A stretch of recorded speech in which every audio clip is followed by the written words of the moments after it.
Hey guys, it's Sebastian from AskSebby, and today we are going to talk about what FHR is and why I really like to use it for Las Vegas. Before we dive in, if you are someone who wants to learn more about stuff like this, consider subscribing to the channel and turning on notifications. And if you like stuff like this and you want to support our channel, very easy and free way to do that is to give this a thumbs up. In this video, we're going to talk about what FHR is, also known as Fine Hotels and Resorts, but I'll probably say FHR because it's a lot easier to say, what cards you need in order to use it, and also why it's good for Vegas. And then we'll talk about some alternatives from Chase as well as American Express. So similar but different benefits. So what is FHR? It's an online booking platform that allows you to book luxury properties and then get additional benefits above normal. The reason I use luxury properties is because it really depends on what you consider to be luxury properties. For places like New York, they tend to be very expensive, $500 to $1,000 a night hotels. But for Vegas, there are a lot of options in the $100 to $200 range. Pretty much the range that I like to stay in. You are going to need to have either a platinum card or a Centurion card, whether personal or business, in order to use this platform. You don't get to use it if you have a gold card, green card, Hilton cards, Delta cards, Marriott cards, or any other American Express cards. It does need to be these specific cards. The gold card does have its own little hotel collection, but it is going to be a bit different, and we'll talk about it towards the middle. So it's a booking platform. It gives you benefits. You need to have platinum or Centurion card. Why would you care about this platform? What are the benefits? So there are a ton of them. Some of them might not be as valuable for you, but for a lot of people, especially people looking to get outsized value, the credits are going to be where it really matters. So depending on the property you go to, you're going to get about a $100 credit for dining or for the spa. For me personally, I really like the dining credits because I have to eat anyways, and a lot of the restaurants that are going to qualify for this are ones that I like. So for example, at the Nomad, which is where I'm currently staying, you can use this credit towards any of the other restaurants that are on the property. We ended up using it at Best Friend, which is Roy Choi's restaurants, and it was pretty good. Be careful with this though, because depending on the property, you might end up getting a spa credit, which might not be as useful for you if you are someone who doesn't care about that. If you have a player too that likes the spa though, then this might be a way for you to give them a gift while really not spending anything additional.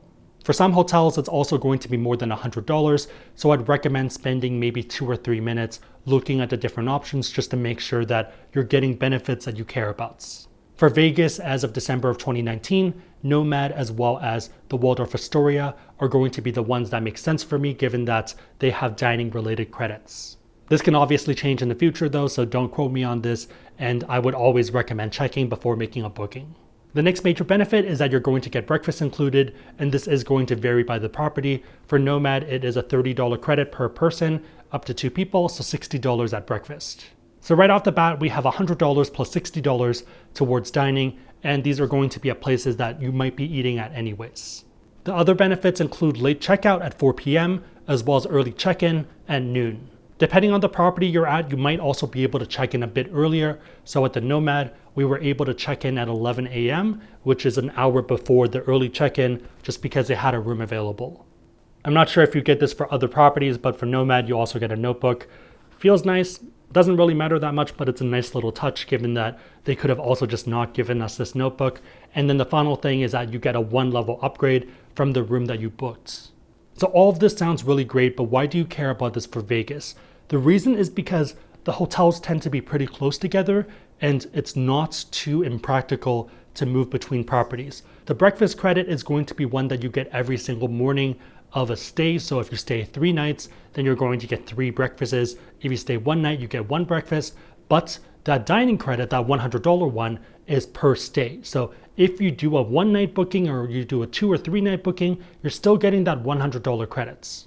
If you're someone that doesn't mind moving hotels, or if you're someone who has a player too that also has a platinum card that wants to do that secondary booking at the same hotel, that means you can double dip that credit pretty effectively. If you take a look at the hotel prices while we're here, you can see that they're not too expensive. They're pretty reasonable, and the credits that you're getting are actually going to be above that amount. So first night at the Nomad is going to be under me, and then the second night might be under Mandy. The fact that you have late checkout and early check-in also makes this really easy because she can just go check in by herself and it's not going to be as complicated. We can just start to move stuff throughout the day to that new room before we do a checkouts. For Vegas, we also don't typically pack too much. It's typically a backpack and also a small carry-on, and that's about it. You don't really need too much stuff for Vegas for 2 or 3 or 4 days. If you're someone that doesn't mind moving over to the Waldorf Astoria, which I think is about a 5 or 10 minute walk, and again, the fact that you don't have too much stuff makes it really easy to move and walk over, then you can also kind of piggyback off this and get the credit again and try a different property. I'll put some numbers up on the screen. It doesn't make the stay free by any means, but it does subsidize it quite a bit and makes it a lot more affordable. You are typically paying about a $10 or $15 premium compared to booking directly, but I'll happily pay $15 more in order to get $160 in food. Obviously, run the numbers for yourself and for the days that you want to stay because it's going to be different. That's one thing that you always need to be cognizant of. On that note, if you are someone considering applying or learning more about the American Express Platinum Card, a very easy way to support our channel would be to use the links that are on our website, AskSebby.com, or the ones down below in the description box. I'd recommend playing with the calculator that we built just to make sure that you're actually getting value rather than just getting it for the sake of getting it. I want you guys to get positive expected value. Calculator link will also be below, but yeah, just play around with it. Make sure that you come out ahead. There are going to be 2 alternatives to find hotels and resorts, and it really just depends on where you're looking to stay and also if you have a platinum card. The first one is going to be the hotel collection from American Express, which you technically also have access with a platinum card, but it's really targeted towards people who have the gold card.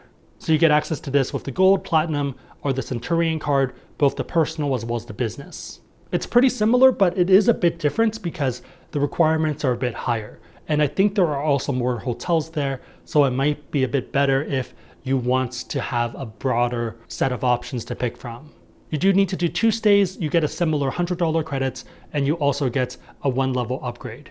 The other benefits I mentioned like breakfast, early check-in, late checkouts don't apply here, so it might not be as good, and depending on how often you go to Vegas, it might actually matter quite a bit.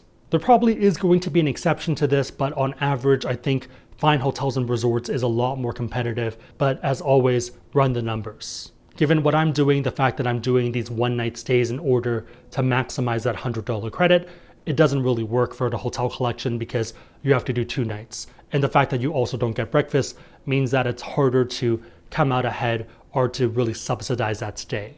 The second major option is going to be from Chase, and this is going to be a very similar program.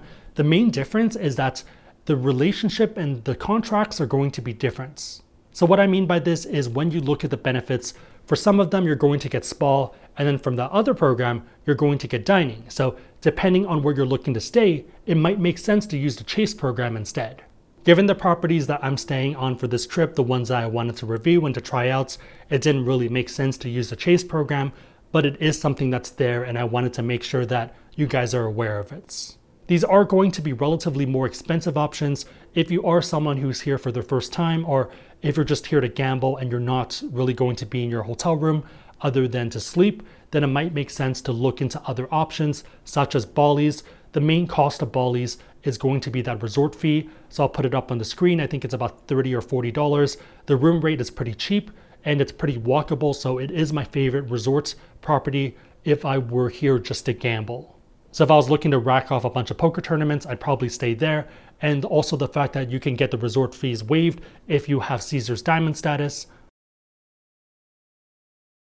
Something I say a lot in my videos is to run the numbers, and the main reason is because it really depends on that specific instant and the inventory that they have. Same thing with places like Whole Foods. On average, it might be more expensive to go to Whole Foods, but sometimes when they have deals, and also for their 365 set of options, it tends to be cheaper and you also still get very good quality.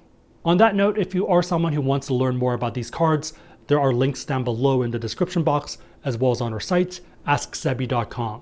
Hopefully that was helpful, and my question for you guys is, what are your thoughts on this program and have you used it in Vegas? Do you like it? Do you not like it? Let me and the community know down below in the comments. If you like this video, give it a thumbs up. It really helps us out. If you know anyone else who'd benefit from what we just talked about, feel free to share the video with them. I'll probably help them out, but otherwise hope you guys liked it. See you guys next time.